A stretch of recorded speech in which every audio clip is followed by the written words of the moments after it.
তোমাকে ভুলতেও পারবো না, আবার নিজের করেও কোনোদিন পাবো না। ভাবতে পারছো কতটা অদ্ভুত, কতটা নির্মম এই অনুভূতিটা? একটাই মানুষ যে আমার হৃদয়ের সবচেয়ে আপন, সেই আবার আমার সবচেয়ে দূরে হয়ে আছে। তোমাকে ভুলে যাওয়ার শক্তি নেই আমার, কারণ তোমার স্মৃতিগুলো আমার নিঃশ্বাসের সাথে মিশে গেছে।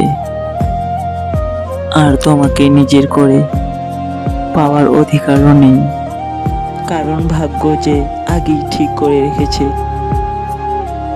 তুমি থাকবে কিন্তু আমার হবে না। এই যে মাঝখানে আটকে থাকা, না পুরোপুরি পাওয়া না পুরোপুরি হারানো, এটাই যেন আমার জীবনের সবচেয়ে বড় সত্যি। কখনো তোমার কথা মনে পড়লে হাসি পাই, আবার সেই একই স্মৃতি বুকের ভিতরে ঝড় তুলে। কখনো মনে হয় তুমি আমার সবচেয়ে সুন্দর অনুভূতি, আবার কখনো মনে হয় তুমি আমার সবচেয়ে বড় কষ্ট। সত্যি কতটা ভয়ঙ্কর সুন্দর এই সুখটা, যেখানে তুমি আছো কিন্তু নেই, যেখানে ভালোবাসা আছে কিন্তু পূর্ণতা নেই।